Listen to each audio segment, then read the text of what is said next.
They're doing what to my superannuation? And if I'm from another country, what is superannuation? Look, now that Labor's in, I think it's time for us all to start enjoying the government that we just elected. Life is grand.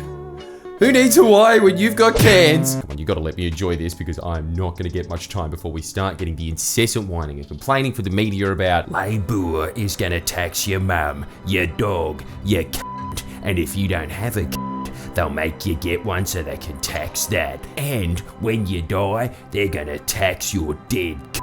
Jim Chalmers and Labor, a tax man at every funeral, you do the math. Look, by the time it took us to act that out, the witches are amassing.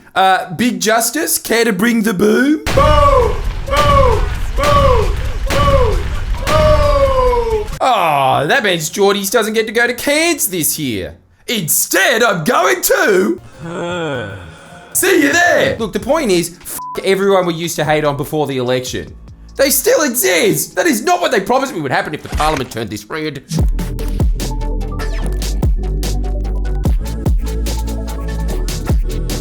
I'm telling you, the dumb shit attacks are already starting, and this time, they're dumber than usual. I'm just waiting for the news.com article. Alba reveals plans for first day back at work. 300 new politicians, 900 new taxes. You won't believe which one is the most unbelievable. I'd read that. It hits that part of your brain that hasn't been properly activated since you read Ripley's Believe It or Not in year 8. Holy shit, boys. There's, a rock in China and, it looks a bit like me. Shut up, Jeffrey. Fuck off, it's mad. Instead, presumably because we're all adults now and can't have anything fun anymore, people try to convince us to really deeply care about stuff like superannuation taxation and unrealized gains. Yes, that is the topic of this video, by the way. Surprise! Yay! For overseas viewers who don't know what superannuation is, it's a retirement savings scheme. It's a bit like America's 401k, or if you're in Africa, nothing because you don't live long enough to retire. You and your employer pay money into it throughout your working life. It gets invested in safe-ass investments, so it steadily increases, and once you retire, you can access it to live off it like it's the pension, but better.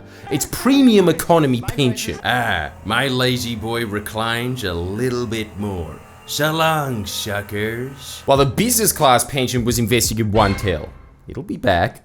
Then you'll look stupid for doubting the genius business acumen of James Packer, the RoboCop 3 of the Packers. Originally, superannuation was something only middle-class, white-collar management types and public servants could have. Basically, your Adam Bance, and boy, does he ever need it! Suck shit! Dude, I think you've done enough celebrating about that. It's been like every single video since the election you've brought up Adam Bance. No, that's true. And you need to fucking... Yeah. Okay. Because I personally don't think that I have gloated enough! Adam, the other night I had a wet dream! You want to see what I was thinking of?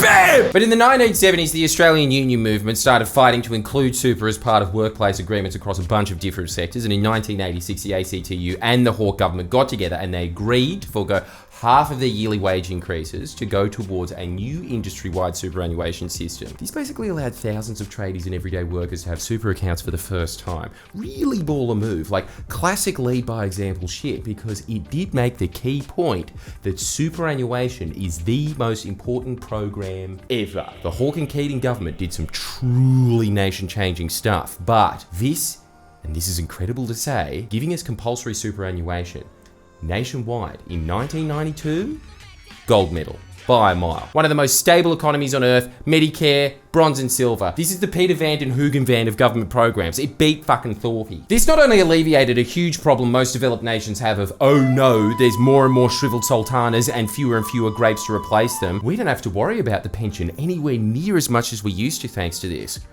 And we'd have to worry about it a lot less still if Anthony Albanese would accept my Department of Accidental Elderly Stare-Related Deaths. Just saying. There's now a $4 trillion pool of money that is being used to build this nation. We're talking renewables, airports, social and affordable housing. Keating made it so even when Labor's not in power, the country's still getting built. And that's because, by and large, unions run the industry super funds. This is the most incredible part of all of it. Not only did he ensure that unions beat the decline in membership that has plagued every developed nation across the planet, he's put them in control of this massive pool of capital. He ensured that they are one of the major drivers of the economy, right up there with and a counter to mining and banking. Literally so big that it gives us a bargaining chip against the strongest power in the world. We use super to avoid Trump's stupid tariff nonsense. Anyway, because of that, the Liberals hate superannuation more than they hate Medicare, and they hate Medicare only slightly less than they hate Malcolm Turnbull. So every time they're in, they do to it what they do to Medicare. They drill holes in it. They make compulsory contributions smaller. They try to give more of a share of super to bank-run super accounts, turn it into a big loophole for the rich. These are the punctures Labor has to patch up every time they're in government. And one of these patches has brought on apocalyptic levels of whinging, closing the super tax loopholes. And man, has that upset a lot of people. And when I say a lot of people, I mean the media. And when I say the media, I mainly mean the Financial Review, because they are publishing as many articles about the changes as I publish my musings about Melbourne's cultural arts scene in my bi-monthly magazine, Mulling Rouge, a layman-friendly guide for the cabaret curious. Hey, I have a life outside of friendly Geordies. Specifically, they're crying about these two bills currently before the Senate, whose names are too comically long to even bother reading out in this video. But these bills, they'll do a couple of things. The biggest thing they'll do is increase a tax on superannuation earnings on superannuation accounts with more than $3 million in them by 15%. And, hey, wake up, this is important. Look at the one-tail guy. You happy? Does he remind you of your weed dealer? Good. Now let's continue on and, Geez, I reminded him of weed. You've already left the room to go get your grinder, haven't you? Haven't you? who am I kidding? This isn't important. In fact, I'm certain that less than 99.5% of Australian viewers watching this right now will not have a superannuation account with more than $3 million in it, because I know that the average superannuation account balance, regardless of age or gender, is less than $500,000. And the median amount suggests that for most people, it's likely to be much, much less than that. In fact, the ATO already did the numbers on how many people in Australia actually have superannuation accounts with more than $3 million in them, and it's a slim majority. It's approximately 80,000 people in the entire country. That would be big if the country in question was Andorra, and judging by the amount of ski resorts they have, they would be just as pissed as our country with damn near 30 million in it. 80,000? They looked into the 80,000. They were, quote, some public commentary tends to suggest that the main categories of individuals impacted by the proposed tax are current and retired farmers and elderly widows who like to punt big on tech stocks. The reality is quite different. It would be much more accurate to categorise those more commonly affected by the proposed tax as being older, wealthy males living in affluent areas of capital cities or affluent retirement regions who have never had anything to do with primary production, or the only connection is owning a boutique winery that is run at a tax loss. What the fuck? That is the hardest I've ever seen the ATO go in a report. Boutique winery at a tax loss? Get wrecked? At least some of those with farm income live in inner capital cities and could be described as Pitt Street or Collins Street farmers. Fuck. Who wrote this? Rodney Dangerfield? They're getting roasted here. Only about 7% of those likely to be impacted live in rural areas, with only some of those ever having been involved in primary production, and even fewer have self-managed super fund balances over $3 million. So, despite what the Financial Review and man whose ancestry definitely hasn't committed any war crimes, Tim Wilson, would have you believe, you really won't have to think again about this one. I know a slippery slope argument when I see one, Tim, but I do agree with you on one thing. Labor is definitely using industry super funds to cuck CEOs and cancel them if they aren't woke. That's definitely a real thing that's happening, Tim, and you should spend as much time as possible seeing how deep that rabbit hole really goes instead of doing your job. I'm back from the dead, baby. It's not just Tim having asthma attacks over this either. It's also his and the Liberals' so-called adversaries in their so-called independent crossbench, Allegra Spender and Monique Ryan, who think it'll unfairly hurt Australian tech investors and are upset that the $3 million tax threshold won't be indexed. So I guess we can add the Aussie version of guys like Elon Musk and Sam Altman to the list of Australia's most hard done by. This is how removed the Teals are. The closest thing they know to Struggle Street is Silicon Valley. I'm sure it's the indexation that's got them so upset too. That's why they're doing public appearances and tweeting about it despite getting axed online for it. I'm sure it's got absolutely nothing to do with the fact that Allegra and Monique just like Tim, represent very rich electorates, with basically the only people in the country who would actually be affected by these changes. You remember this next time you hear any of the whinge merchants sing the praises of Climate 200 candidates while pretending that Labor is liberal light. The literal liberal lights. Your spenders, your Ryans, your Pococks. Not only did most of them try to fuck up Labor's historic wage increases and protections last term, this term, they're protecting tax loopholes exploited only by the absolute richest of the rich, while, as always, pretending, and this is infuriating, I hate how they do this little charade of, the Australian government must urgently address intergenerational inequity through meaningful tax reform, which lessens the burden on young wage earners. Labor says, okay, let's do exactly that. That's exactly what these super changes do to a T. Monique's response? I wrote to the Treasurer and PM urging them to reconsider their proposed changes to tax settings on superannuation balances of over $3 million. I'm not doing a Twitter foo, let's take two unconnected statements a decade apart and mashing them together. Those were back to back. But let's take the whole argument that the Climate 200 independents and their whinge merchant shock troops that now infest the new media are all repackaging. And those arguments are Liberal Party talking points. This is the same shit Tim Wilson and the Business Council go on about. Ooh, indexation. Even though the Senate committee these bills went through heard that indexation wasn't necessary because of how few people would ever be affected by this tax. I told ya, these independents, all funded by Climate 200, liberals for people who are too embarrassed to say they support the liberals at dinner parties. That is all they are. What these bills actually are is smart policy. You want to know how I know this? Well, another thing these bills will do is remove a bunch of loopholes and concessions that people were using to dodge the super tax in the past. It will also apply the tax to something called unrealized capital gains. Ooh, what are those? No, seriously, what are those? Play the thunder effect again. Damn it! Unrealized capital gains is our buzzword of the week! It's the increased value of an asset that you haven't sold yet. Usually, you don't get taxed on these gains until you actually sell the asset and realize the capital gain, but these changes mean those increases in asset value that increase the value of your super account will be counted as part of the super tax. Now, if you're like me, you're probably thinking, why the fuck are we talking about assets? This channel is millennial and zoomer focused. We set up our super accounts when we got our first job at McDonald's, and I don't think that there are any assets in there unless Grimace put one of those extra cool Play-Doh Happy Meal collectibles in there. Wow, these nuggets definitely don't look like turds. Different type of nugget. You're right not to care. You and I are both superannuation normies. The people most likely to be affected by this are the superannuation equivalent of 5k MMR Dota 2 players. These people literally manage their own personal superannuation funds. They make their own decisions about what to invest money in, and they are responsible for paying taxes and complying with superannuation laws. Like, to me, that sounds way too stressful and like something only Ebenezer Scrooge would want to do. You know, the Muppet Christmas Carols guy? Come on, one of these 90s references is gonna have to land. A lot of self-managed super funds are invested in property, about 25% of them as of last year, and why not?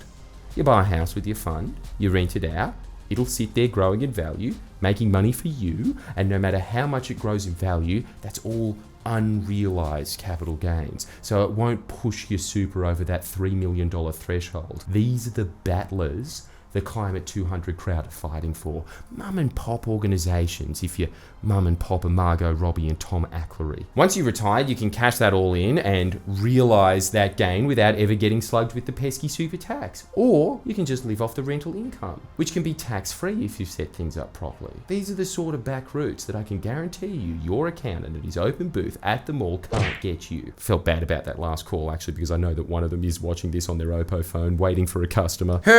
Even friendly Geordies is having a dig. Tell you, I'd gas myself if I could afford a garage. Tell you what though, as this new super tax comes in, having your super invested heavily in property might not be such a good idea anymore. Hell, people might start selling off their investment properties instead of hoarding them in their super funds. And guess what? That's exactly what's already happening according to the CEO of the Self-Managed Super Funds Association. And guess what else? Even they don't think this is that big of a deal. Tell you what is a big deal though. Instead of what the Greens and Independents pretend endlessly of, let's tax everyone 100%. That isn't in my electorate. Labor, as usual, is doing what is actually important, not raising taxes, closing tax loopholes. That's the hard part. The changes they're proposing will raise around $40 billion in extra revenue over the next decade. That is all of Albo's solar investments to transform the grid. handled. Didn't cost us a dime, because they did what the rest of these cunts won't do, which is close the loopholes on taxes that already exist. As always with the boy liberals and girl liberals, as always with their old and new media cheerleaders, they pretend that they're all for ironing out the inequities in our system until Labor actually tries to iron them out. And then, every time, like with wage reform, like with political donations, you watch all of the Australia Institute puppets go rabid, and superannuation makes them go particularly rabid, as that, at the core of it, is about class power. Keating did something no one else in history has ever been able to accomplish with superannuation, and that is make the working class part of the investor class. And people like Monique Ryan and Allegra Spender can't explain why. They probably aren't even consciously aware of it, but they have a genetic, deep-seated revulsion to the idea of superannuation, because now the dirty, filthy workers are calling the shots in the CBD, and their elite private school asses just have to live with that being their neighbour. And if they have to live with that, at the very least, they want to turn it from a retirement fund for workers into a tax dodge for employers. This is why them and the rest of the whinge merchants will do anything they can to try and sully this truly revolutionary program's name. The admin cost fees are too high. We should just fund the pension system instead. The superannuation sector employs too many people. Super only benefits rich people. Blah blah, itsy deficient, basically a carbon copy of the same argument these pricks do to try and sink any government program. Dress it up in Zoomer-friendly language of a vague corporate conspiracy. The simple facts are, though, that the Australian super system is collectively one of the world's largest pools of retirement assets in the world. It's set to become the second largest in just years, and this is despite decades of the Liberals deliberately trying to dismantle it. Superannuation arguably helped Australia's economy avoid a recession during the GFC. It's reduced public reliance on the pension system to the point where we have some of the lowest government expenditure on pensions in the OECD, which, holy shit, sucked in Japan. And remember, compulsory super was only introduced in the 90s. Most of the people who are retiring right now started working in the mid-70s. Many of them probably didn't have a super account for the first 20 years of their working lives. We're still 2 decades away from the point where we basically get to us, the Macca's crew generation. Then it'll really kick it to the next level, and we'll be thinking, thank God we stuck to this, while the rest of the West falls into a sea of government-funded shuttle bus services and Jake and the Fat Man reruns. Of course the costs seem big. Of course they have a lot of people working in the sector. It's the only part of Australia's economy that's globally significant other than mining. This is what you need to understand. Labor's better at doing business than business is. They made us the world's fucking Mark Cuban on Shark Tank, and that's still not good enough. This is how desperate these people are for anti-Labor content. Basically, they're saying, tear this thing down that I don't understand. Why? Why are we tearing this thing down that works amazingly well? I don't know. Let's just give it back to the government for some reason. What's the harm in an 8% GDP increase in government expenditure? Seriously, think about it. Why are they saying this? I'm telling you, this and wages. This is how you know when push comes to shove who stands with you and who stands with the elites. There is nothing more of a tell of who's on your side than those who want to see you get paid properly and retire in dignity, and those who don't. You watch. This will be just like when Labor took the incredible political risk of making all the Liberals' tax cuts that were scheduled to go to the top instead go to the middle and the bottom, something the whinge merchants were whining about at the time, and then as soon as Labor did it, silence, no praise at all, just moved on to whinge about something else. What's the bet this will be the same? Purely because this flies right in the face of all the chronically online-laden LARPers that need to endlessly pretend that Labor cozies up to big business to keep the fantasy going that they live in Tsarist Russia. They have to routinely ignore massive moves by Labor like this. In fact, even more pathetically, denigrate these moves, using arguments constructed by tools of capital. I'm telling you, there is nothing I despise more than what is emerging as the new face of the Liberal Party, which is this new Liberal Party that actually wants all the good things, and mean tool of the elite Labor is stopping you from having all of these great things. And then every time Labor tries to deliver on them, like with the wage increases, like with donation reforms, like with super tax loopholes, they have a fit and no one seems to notice, purely because they pretend to be the good guys. Anyway, I'm getting mad. Again, need to look at another election result that makes me happy, and yes, Tim Wilson won his seat back from the Teal. Hey, at least he's an honest Liberal, huh? Yay, I'm going to be the next leader.